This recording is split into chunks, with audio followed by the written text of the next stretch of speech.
As you can see, Studio RM Pro is made up of 3 software packages: Studio RM, Supervisor, and a Status Neo.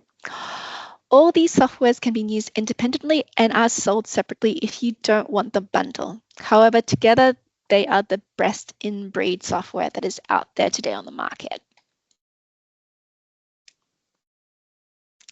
How does Studio RM work? It takes the best of the abilities of the 3 software packages. So from Studio RM, you're using the best visualization tools, production capacity tools, implicit and explicit modeling, and block modeling, as well as grade estimation. With Supervisor, we can go through and look at the quality of our data, geostatistics, variography, and model validation. And for the more advanced techniques, such as conditional simulation and drill hole analysis, they can be easily done in the Status Neo. Last week in week 1, we went through the data preparation and geological modeling. Today we're going to be using Supervisor, my personal favorite, and we'll be going through the exploratory data analysis and variography. Before we start in this new segment, we'll do a quick review of what we did last week and then get into the exploratory data analysis, the top cutting, and producing our variogram models in Supervisor. In our resource validation workflow, last week we did the drill hole importer desurvey, the geological modeling, and the compositing by domain. We are now ready to do our EDA and our top cut, as well as the variography. After we do all of this, the data will be ready next week for our block modeling and grade estimation webinar. This week, we're going to be focused on Supervisor. So Supervisor 9 is our most recent release, and it's a big one. It's been out on the market since April this year. It's been out for 2 months now, and we're excited that you guys are using it. If you haven't been using it, highly recommend you go find the download the executable to update. If you are familiar with the previous version of Supervisor, this release has a brand new interface. We now have a ribbon menu. So depending on where you click along the tree, it will actually show you what tools are available to us. So you don't have to hunt and find the object that you want. Obviously, the interface has been updated. It's modern, it's new.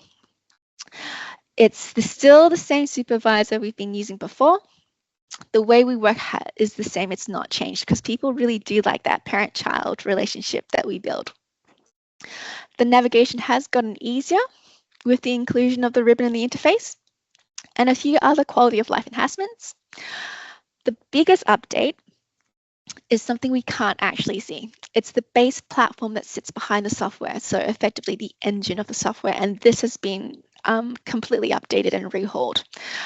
This new update to our platform is really important because it will support all the exciting changes and enhancements that the team has planned for Supervisor well into the future.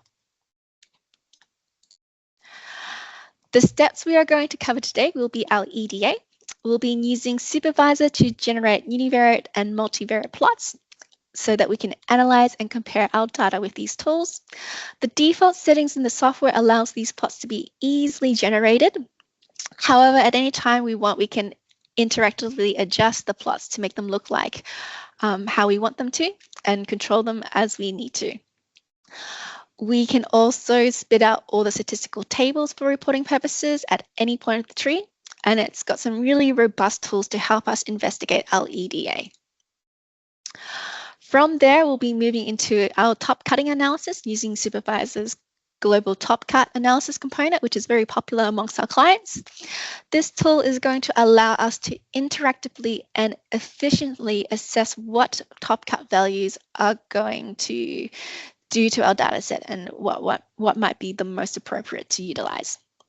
It really just helps us understand the impact of the specific top cut value on the population. This component includes various charts. So as you can see, it will include our histogram, our log probability, mean variance, and cumulative medal. This tool does produce statistics for us, and we can ask the software to link the top cut values of all 4 plots so they can see how it looks against all the data.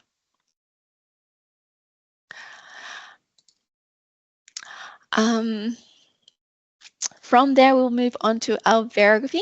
This is the main component of Supervisor that people really do love. It's a key component of the software. Supervisor's approach to variography is a simple 3D fan approach to set the orientation of our variogram. So we'll set the major, semi-major, and minor directions that will be used to calculate our directional variography. And the software will also produce our downhole variogram so that we can get the nugget. The default settings make this really quick and easy. And like everything in Supervisor, it's fully customable. So if any of these defaults don't work for us, we can simply change the settings or parameters to get the fit that we need. This software has been designed to make it perfect. Well, it's one of the best ones to use for new users and even experienced practitioners of variography. You can get some really high quality work done here. This package can be partnered up with any estimation package, so it's not just tied to Studio RM and Status Neo. It's the most friendliest of the bunch. And for today, we're going to aim to get our variogram models done so that we can use them for the grade estimation next week. All right, we'll get the demo started. So the first thing I'll do is just refresh our memories for what we left off last week. So last week we were focused on Studio RM, where we made a series of drill holes that I've got displayed here on the screen and a few wireframes that we produced. Last week we focused on producing this wireframe here, shear A. In the data set, we have shear B and the intrusion. So these are our 3 mineralization loads for this data set. We did composite the data in respect to these domains, and we're going to use those composites in Supervisor. So I'll just minimize Studio RM and I'll open up Supervisor in through here. So the nice thing about having the bundle is they all talk to each other really, really well. So I've got my composites here, my Pandora comps, and all I need to do, because I'm using data mine files in Supervisor, is click and drag into the project, the data tree, and it just hooks it back in. So you can see it's done a really good job of mapping everything. So this is what we mean by its easy integration between jumping the files from one software package to another software package. When we want to import, we simply go to the loader here, and so we can load our data. You can link the source either live, warning, or detached. So if you do it live, it means if I make changes to the data set, it will pick it up. If we leave it detached, it's like a snapshot of the data when it's been sucked in. So I'm just going to set it up as detached. When we import, we have grouping options. So this is quite important. So you can group via assay domain, domain over assay, assay or domain. Depending on how you group, it just allows you to compare and contrast certain domains and assays. For now, I'm going to set it as domain over assay. And if I wanted to import my domains alphabetically, you can click group alphabetically, but I'm going to leave that alone for now. I'm not too worried about that. All right, so what I'm going to import is obviously my elements, so my silver, copper, and my arsenic. They're all set as assays, and the domain field I'm going to use is my geology. You can see here that I've actually put some filters for my assays. Had a quick look. I've got some lower detection limits coded in, so -99, so that I'm just going to blow out. So that's why I put that in through there, and I'm going to click load data. Once I click load data, we get the load summary. So intro here just tells you how much I've imported for each of the fields, what my unique value counts, my min and max plus my ranges. Because I've put in some filters, it's also filtered out some records, which is what I wanted. All right. So I'm going to go over to my project tree, and I'm just going to head over to shear A. And because I've imported as domain over assay, so my domain is my geology, I have my domain imported in and my assays are set underneath them. If I'd done the opposite, it would be my assays as the parent and my domains as the child. On import, automatically we get 3 of these plots. We get the histogram plot, we get the log probability, and we get the mean and variance. With the histogram plots, you can see straight away that we have a series of statistics that we can look at that is tied to our data set. We can easily turn it on to a log scale if we wanted to. All the plots are interactive along the XY axis. With the log probability, one thing users do like to do sometimes is change the interval settings that we can put in. So you can we can automate that or customize that quite easily. With the stats, if you go to the stats tab, you can have all your reports. You can turn off things that you don't want. And also, if you wanted to just clean up your number of decimals that is displayed, you can do that as well. Something that is new to the histogram is the mouse point indicator. So we didn't have this in the last version, but effectively it's automatically on when we open it up, but it just gives you the data points of the XY coordinates and also gives you the lines. If you don't want to see it, just untick it and it will disappear from the screen. Now, one really useful tool that was hidden away in the previous version, which is now more visible, is our overlay. So there's definitely some situations, and I'll just go to this histogram and turn that to a log scale as well, where I want to overlay my plots on top of each other. So I'm going to hit Control so that I can see these 2 plots. And if I click overlay, it will overlap the 2 plots across each other. And if I don't want to see them anymore, I just unclick and go back to the individual plot that I want to see. The other plot that automatically comes into view is our log probability. All the interactive tools are the same. One thing I will show you is that we can add thresholds. And let's say that I'm interested into understanding my data set across different thresholds. So let's say I'm interested in how my data set behaves at a 25% threshold and a 75% threshold. So you can actually break your population down to smaller intervals using thresholds by adding thresholds to the log probability.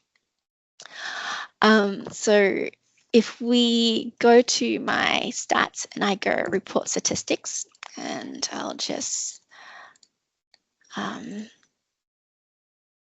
let's see if I can get this guy to move across for me. But, never mind. So let's say that I'm really interested to see what my numbers look like below a threshold, between a threshold, and above my threshold. So below is 25, between 25 and 75, and above 75. If I turn on these toggles, or I switch between these toggles, they get shaded differently. And that shading is tied to my stats. So if I'm interested in knowing what's between 25 and 75, if I toggle across here, I will see the numbers numbers change accordingly. So this is a really nice and quick way to understand your data set by breaking it down that way. When you are in this setting, if you go to the 3D viewer, the nice thing about it, and I'll just hide my borehole ID, is that it will break down your data based on those thresholds, and in the viewer you can click and view accordingly. So it also gives you not only your statistics, but spatially how they sit in 3D space. If I want to export these statistics, you can export on any component level. So if I was to export on shear A, and let's say I go shear A, export, and I export my stats, I've got one done already, so I won't do it again. But if I quickly open it, you can see that for shear A, I get all my stats spat out for my silver, copper, and arsenic. So I'll get the basic statistics, so they're similar to what is given in the plots, but also I'll get additional ones such as my percentiles entry there. I will not save this. And so it's at any level. So if you go back all the way to the top, you can also export your stats for the whole entire data set if you choose to. So it's really a useful tool to get the numbers you want out in the CSV and stick them into any reporting Excel or Word document if you want. Now, we have the capacity to add multiple additional plots. So if I click on the tree, the nice thing about it is that, yes, I can right-click and add a plot by seeing what is available to me, but also because I've got the new ribbon, it also displays what I can add at that level. So if I change it over to CU, you can see the tools that are available to me changes. I will just quickly add a scatter plot. So I'm going to sit on silver and I'm going and add a scatter plot and I'm going to compare it to copper. So this scatter plot here, you can do it for individuals or you can do it for everything. So if you go higher in the tree, if you want a scatter plot for everything, it is the correlation matrix, and that will do a scatter plot for every element and every combination. This is our basic scatter plot. The new tool or the new feature that has been built in our scatter plot is the interactive regression line. So this is relatively new, and you can click and drag the purple nodes to where you want it to sit. You can apply a series of different algorithms depending on what your data set requires. Obviously, this data set doesn't actually have a strong correlation, and it will give you the regression line, the normal one, and then if you use the interactive regression line, it will give you that equation as well. So that is something new to Supervisor 9 for our scatter plots. If we are interested in other plots, let's say our QQ plot. So I'm going to do our QQ plot and I'm going to select from tree. And let's say I'm interested in understanding how my data performs in shear A arsenic and also in shear B arsenic. So in through here, I have my QQ plot. I'm just going to change it to a log scale. You can see that there is a significant shift from that 1-to-1 line, and this can just help me understand the difference between the assays between these two different units. Now, when I was talking about grouping initially, I imported this data as domain over assay. If I was to import it as assay over domain and I was to click group, you can see that it's regrouped my data. So it's a duplication of my data, but it's grouped it by assay over domain. So my parent is my assay and my domain are the children. There are lots of different ways to import your data. It is just up to you how you want to treat it.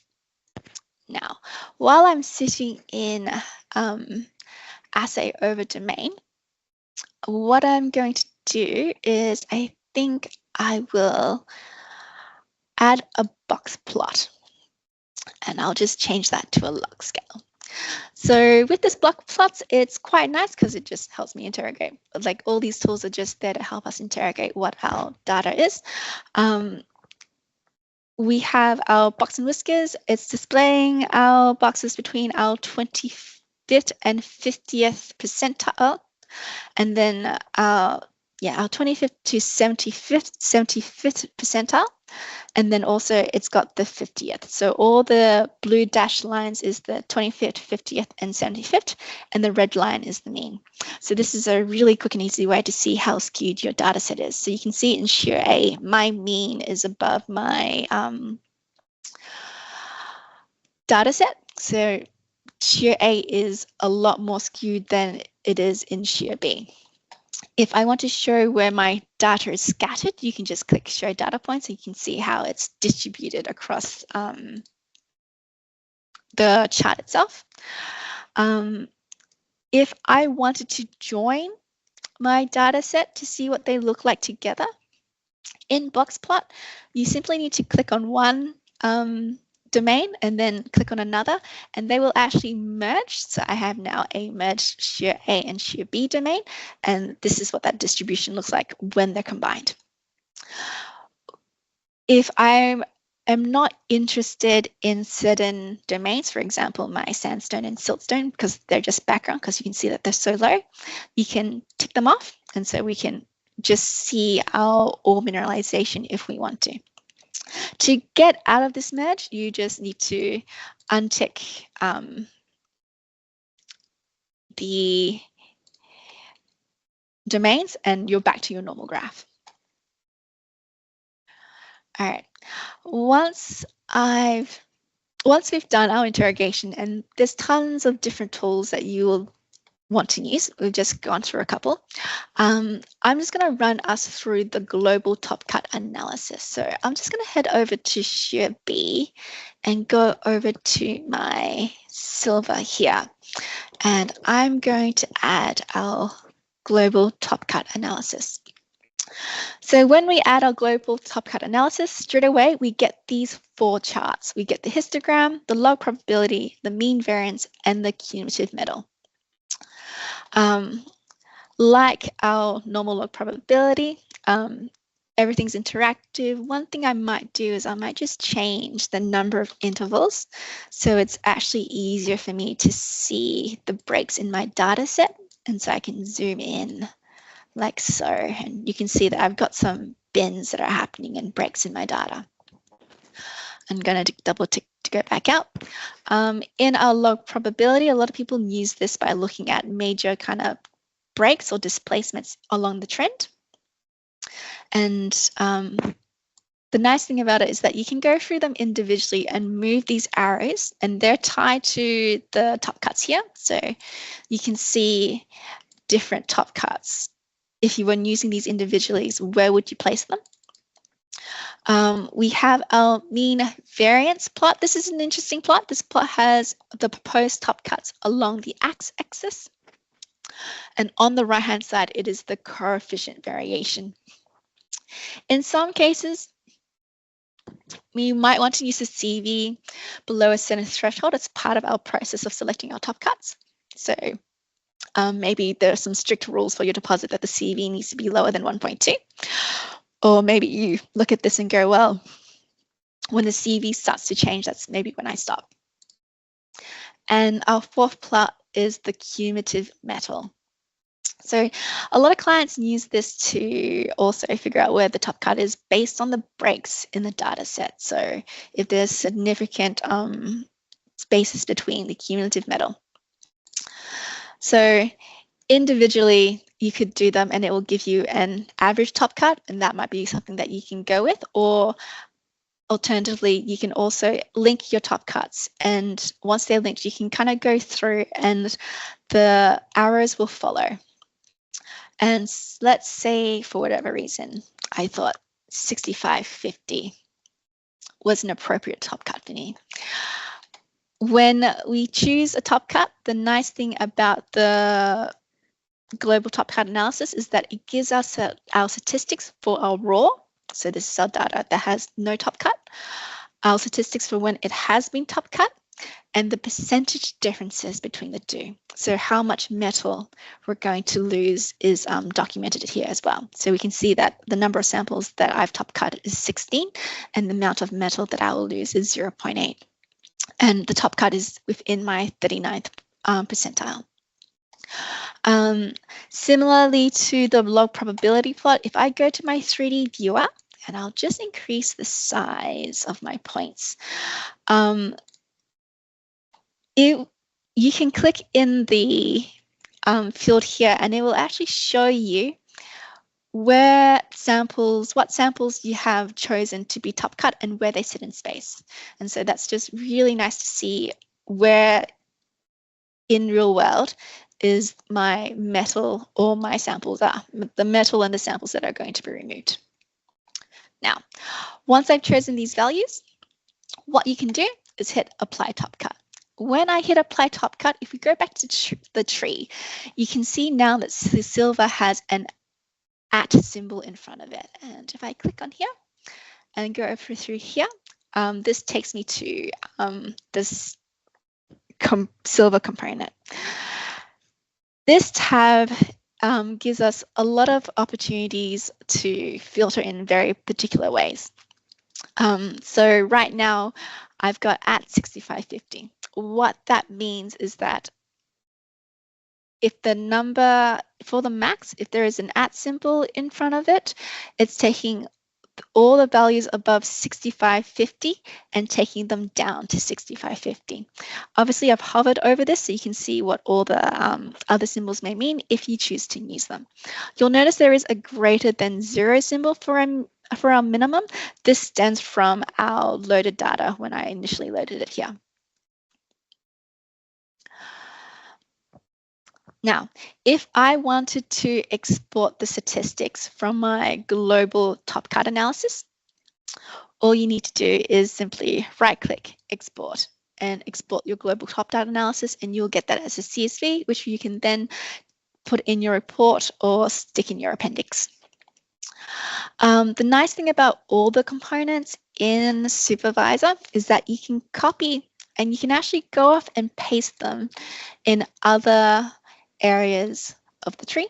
So you can see through here that I've taken from shear B, my top cut value for my silver, and I've applied it in through here, and it's honored all the parameters and it's just updated the data.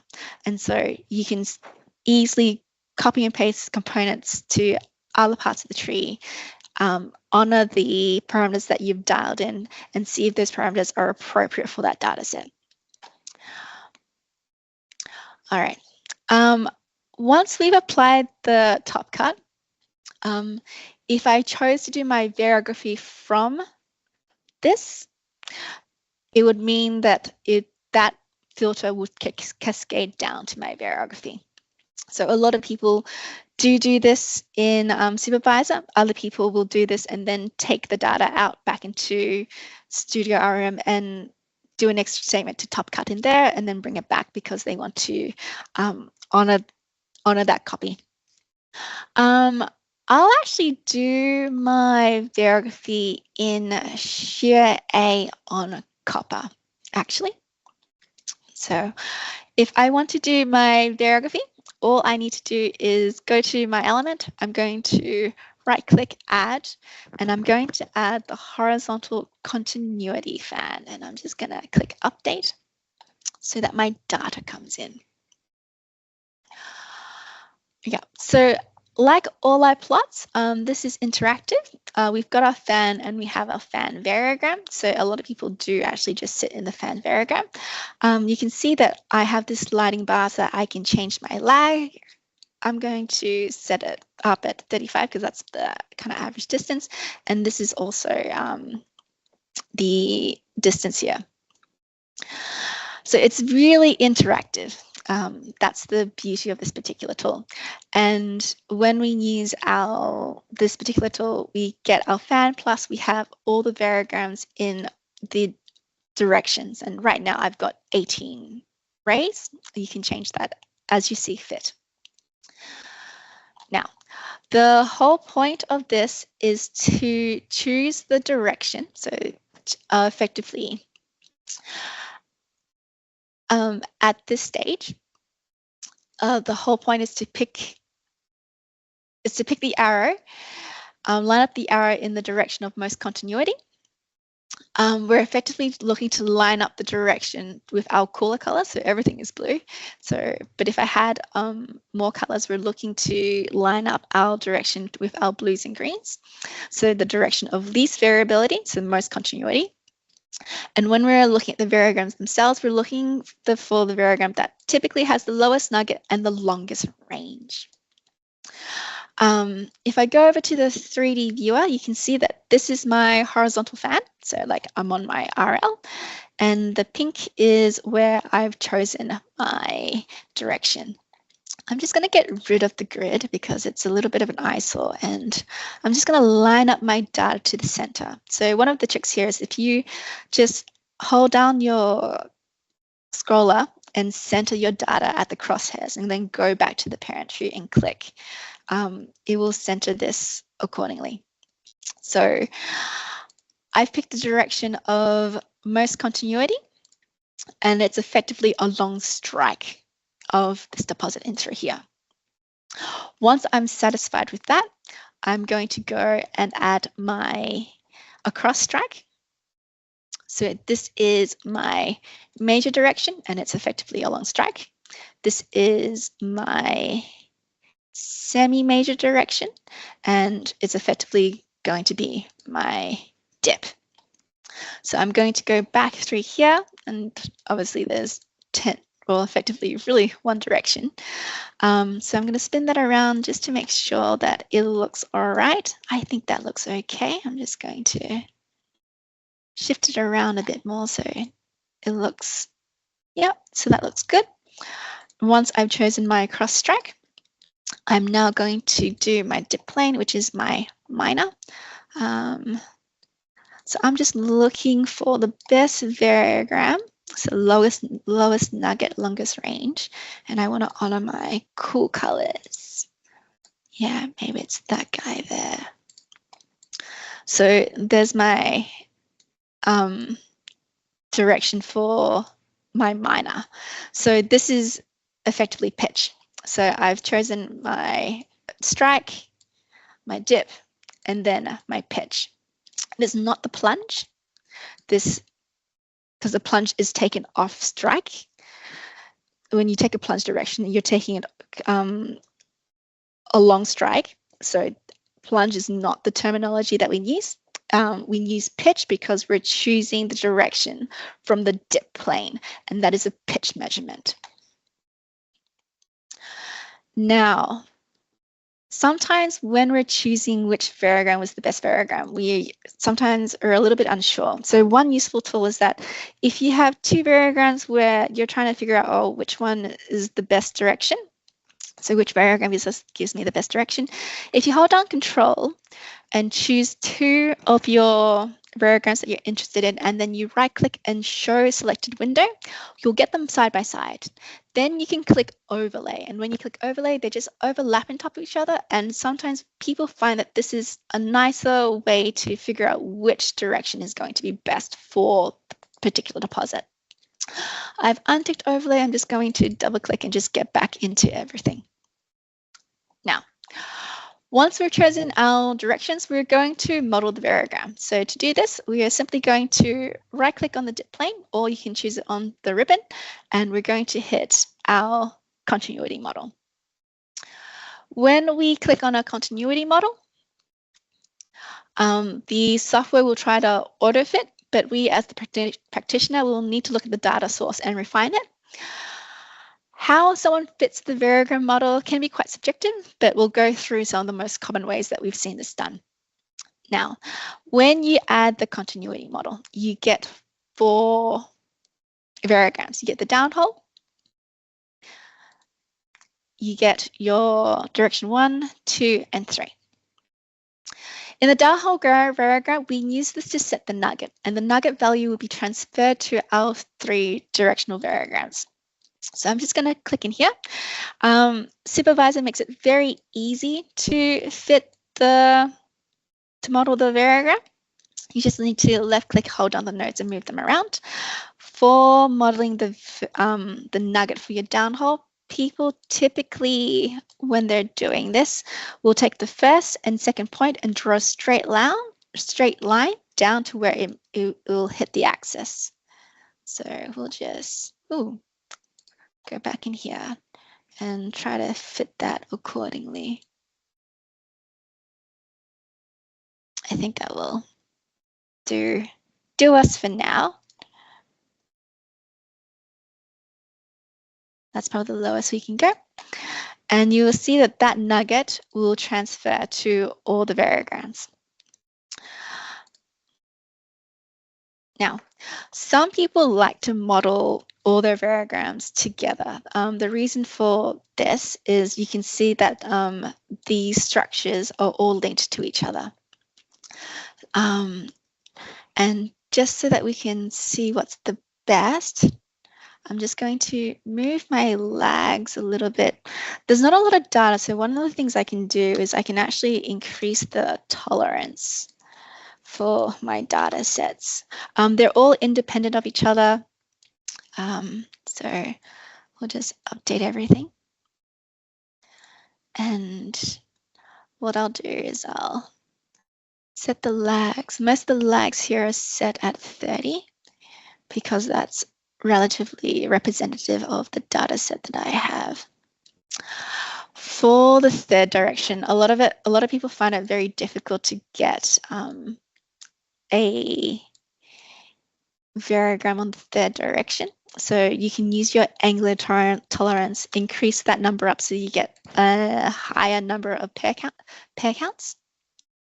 And I'll just model this really quickly like so. Obviously, you can spend a lot of time trying to make it perfect, but this is just a quick demo. And I'll just see how it's behaved. That looks good. And yeah, so some people like to model it that way. And once you've modeled it and you're satisfied, you can then export it out to being used in your software package, in our case, Studio RM. If we want to export, all you have to do is go to the continuity model, right click and hit export. It will automatically spit it out as a data mine file. I've done one here already, which I won't replace, but I'll just quickly open up for you guys to see. So this variogram is ready for import into Studio RM for a grade estimation. Now, all well and good if you only have one. Not a lot of deposits typically have more than just one domain. So how could we do this really quickly? One of the nice things is that, like with all our components, we can copy and we can simply place into another element. You can see that it's in bold, so Supervisor knows that we need to obviously update this. So I'm going to click on my horizontal and I'm going to hit descendants, so update everything down between. Because we're in the same deposit, the strike and dip, well, my first two directions are going to be fine. So I'm just going to make adjustments on my dip lane, and I can see that there is not much happening in through here. So let's see if I can find a number of better pairs.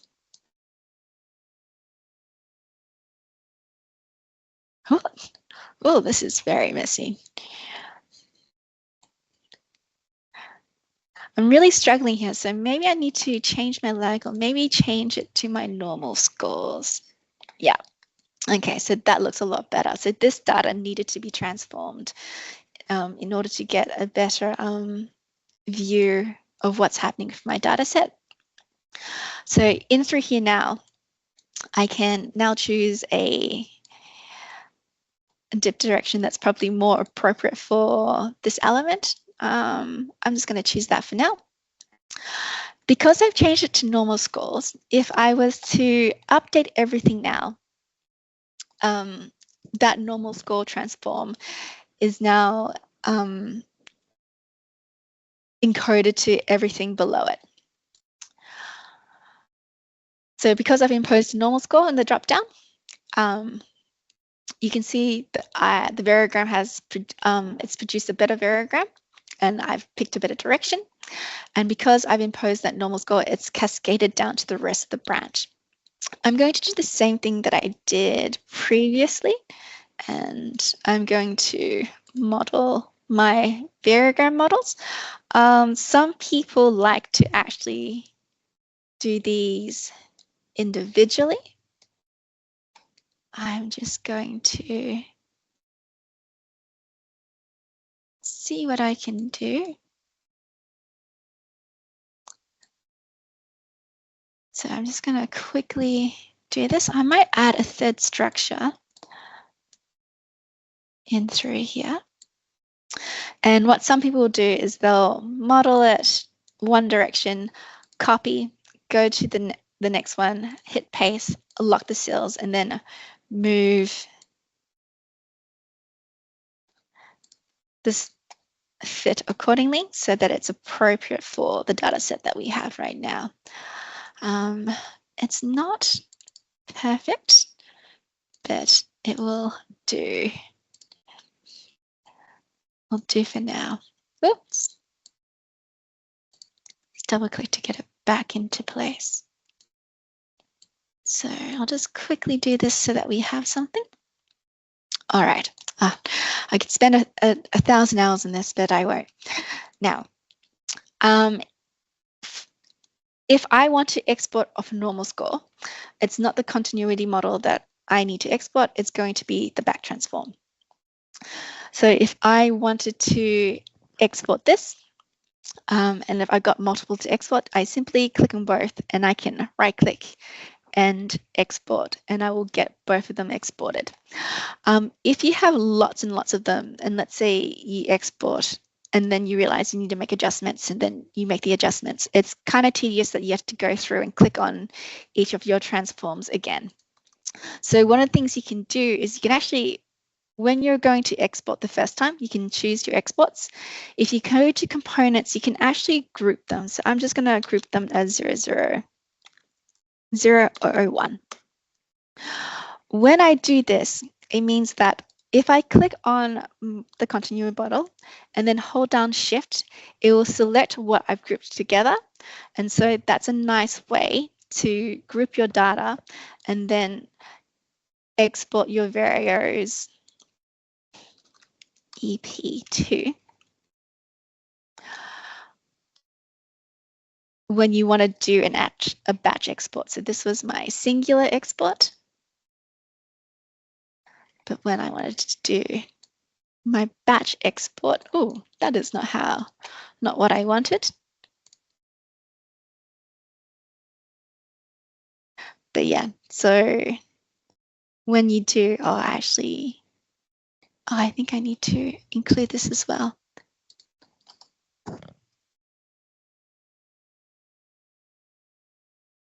Yep.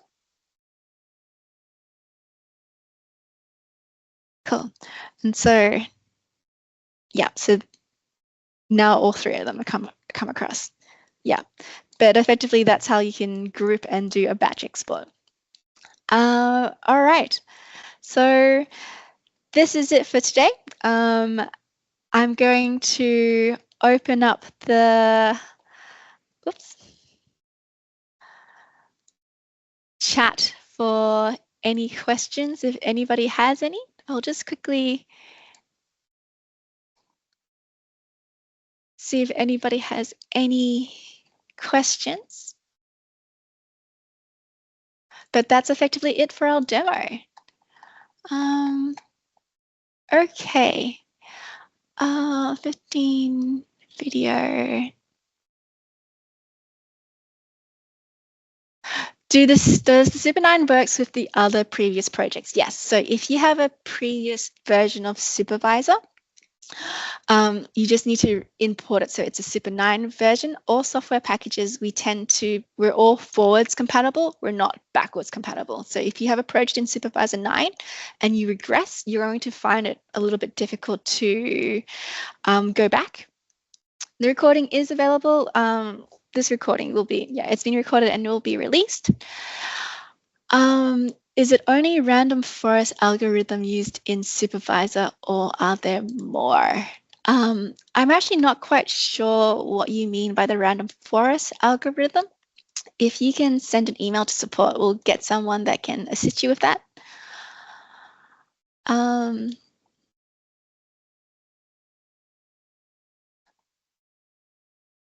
Someone's gone. I've used Supervisor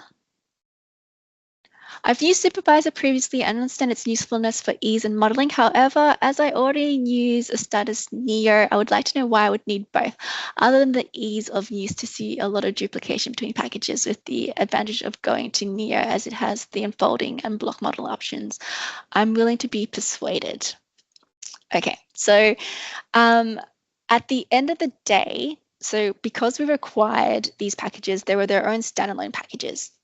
Supervisor in on itself is built just for EDA, data analysis, and variography, and it's easy. So if you're a new user or you're training a team, you probably want to sit your guys on Supervisor rather than a Status Neo, because a Status Neo is powerful, but it's also a very intensive package.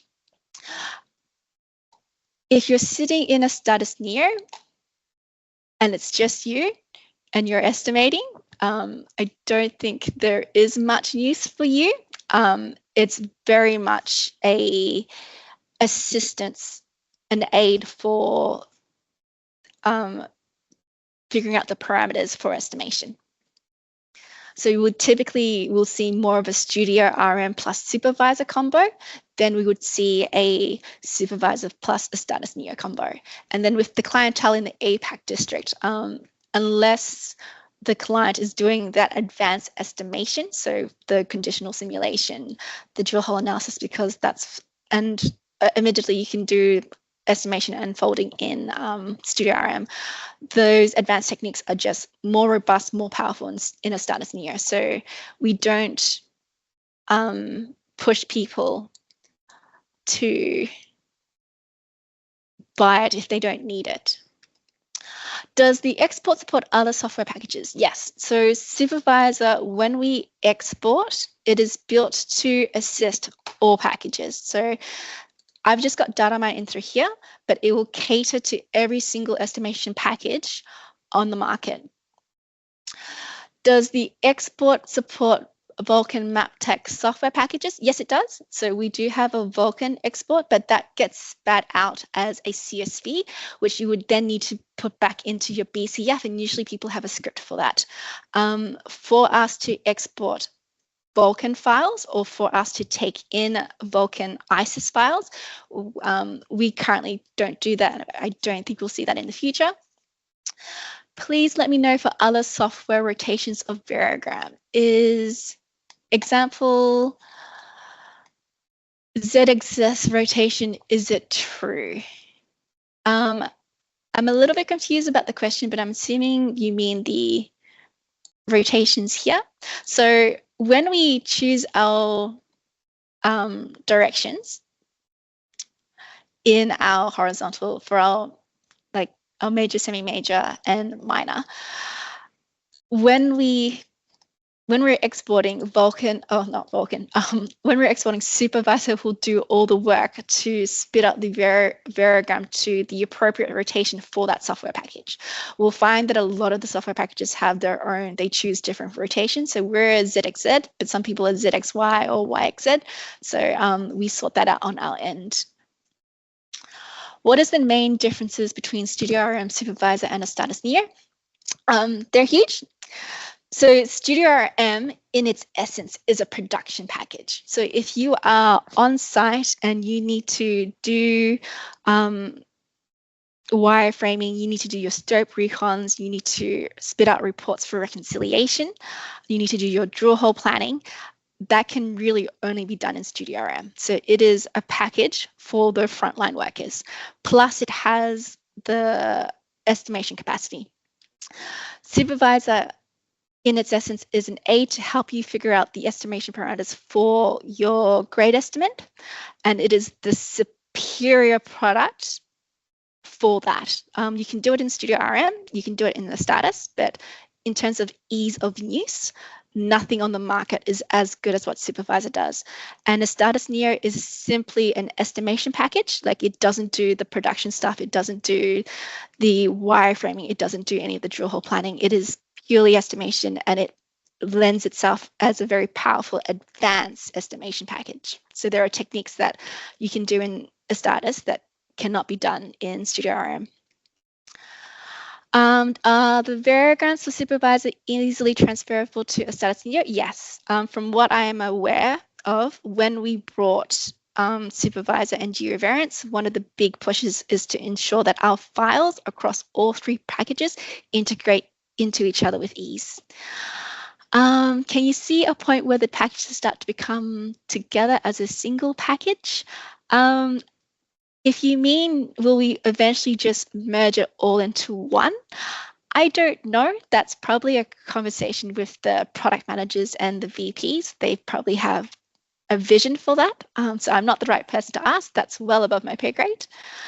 Are there any axis rotation conventions to be done first? No, because in Supervisor, if you follow the workflow to get the axis rotations that you need for the product that you use is just in here in terms of in the compatibility that you choose. Can we do transform for one direction rather than back transform?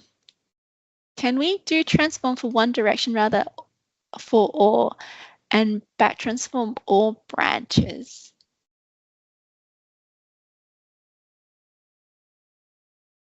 Yeah, so I kind of cheated a little bit because I was just this is a demo, so I'm just trying to show you what we can do. But yeah, so if you decide to do a back transform really early on the tree, everything underneath it cascades through. I think that's what you're asking. You might need to rephrase the question so I can reply a little bit better. Is it possible to export the back transform without the normal score? Did not work in the demo. Oh, no, you can. I just was So, oh, no. If I want to do the back transform, back trans, that was just me being a poor user.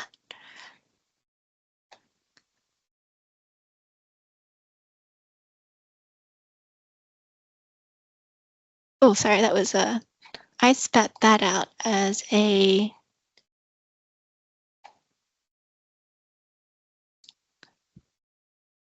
Vulkan file, not a data mine one. Back trans. Yeah, you can. I just stuffed it up in the end. But yeah, so that's the back transform spat out. Oh, what are my numbers weird? Oh, I think I'm. Oh, because I didn't I had to do it properly. Sorry. But yeah, if I'd done this properly and didn't skip a few steps, I would have been okay. But the back transform does work. Is there... Just everything.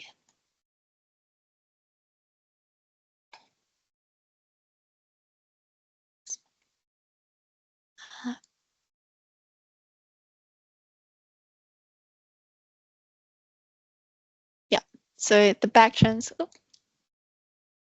yeah, so the back transform does work. I was just a little bit speedy.